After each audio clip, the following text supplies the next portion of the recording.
SSP साहब भी हमसे बात कर रहे थे और वो भी कह रहे थे कि कोई एक्सटर्नल एलिमेंट नज़र नहीं आ रहा है और जो सबसे ज़्यादा जो फैक्टर्स हैं वो सुसाइड की तरफ जाते हुए उनको नज़र आ रहे हैं। तो बहरहाल अगेन मैं आपसे दरख्वास्त करूंगी कि आप अपनी बात मुकम्मल कीजिएगा कि आखिर क्या करने की ज़रूरत है।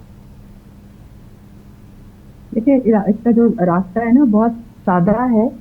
और इसके लिए बस हम समझें कि पॉलिटिकल, इंस्टीट्यूशनल, पेरेंट्स की भी, स्टूडेंट्स की अपनी भी विल होनी ज़रूरी है कि हम हर यूनिवर्सिटी के अंदर अगर काउंसलिंग सेंटर पहले से है उसको फ़ाल बनाएं, इंडिविजुअल सेशंस हों, कंपल्सरी हों स्टूडेंट्स के लिए। और स्टूडेंट्स को इजाज़त हो कि अगर वो अपने किसी साथी में ऐसी कोई अलामतें देख रहे हैं कि वो कुछ ऐसी फेसबुक पोस्ट कर रहा है या अपनी तरफ वेपन या गले पे फंदे के निशान या कोई भी ऐसी चीज आप नोट करते हैं या वो बार बार फेल हो रहा है, आइसोलेट हो रहा है, तो उनको इतनी हिम्मत होनी चाहिए कि वो अपने उस्तादों और अपने काउंसलर्स को उसके बारे में आगाही दें और वो लोग भी इस चीज को सीरियसली लें।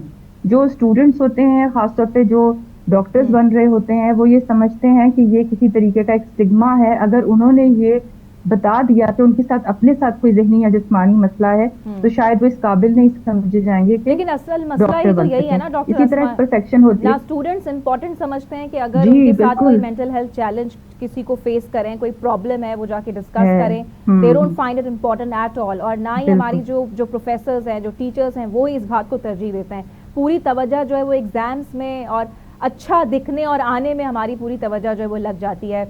तो ये कैसे ये होगा? ये तो फिर हमें ऐसे अफसोस के साथ कहना पड़ेगा कि हम इसी तरह से प्रोग्राम्स करते रहेंगे और ऐसे बहुत सारी जो डेड बॉडीज हैं वो हमें हॉस्टल से मिलती रहेंगी। बिल्कुल। और कभी कभी इंसान ये सोचता है कि ये दूसरे का मसला है, मेरा मसला नहीं है। तो मैं तो तमाम वालदैन से भी ये रिक्वेस्ट प्लीज। करूंगी कि आपका बच्चा डॉक्टर, इंजीनियर बनना चाहता है तो ज़रूर बने। अपने शौक से बन रहा है, उसको ज़रूर ये बताएं कि इस रास्ते में मुश्किलें होंगी। फेलियर जो है सक्सेस का पार्ट है। ऐसा नहीं है कि हर वक्त आपको कामयाबी मिलेगी, कभी ना कभी नाकामी को भी फेस करेंगे। तो वो हौसला हमें अपने घर और उस्तादों से मिलना चाहिए कि जब हम फेल होकर घर आते हैं तो फिर भी हमारी जो पर्सनल वर्थ है वो कम नहीं होती है। और ट्राई ट्राई अगेन वाली जो चीज़ होती है। बट इसके साथ साथ ये भी है कि बहुत से और रास्ते हैं। हमारे जो सियाने बुजुर्ग थे वो ठीक ये है। कहते थे कि जान है तो जहान है। तो बिल्कुल वो एक बिल्कुल। बहुत इंपॉर्टेंट चीज़ है। बच्चे अपने शौक से पढ़ें, अच्छा पढ़ें और उनको इदारों के अंदर मदद फराहम की जाए, खुद नोटिस किया जाए। जब आप खुद नोटिस करना शुरू करेंगे तो बच्चों का हौसला बढ़ेगा और वो खुद बताना शुरू करेंगे। बिल्कुल ऐसा ही है, यानी ये कलेक्टिव एफर्ट की ज़रूरत है। Thank you very much doctor.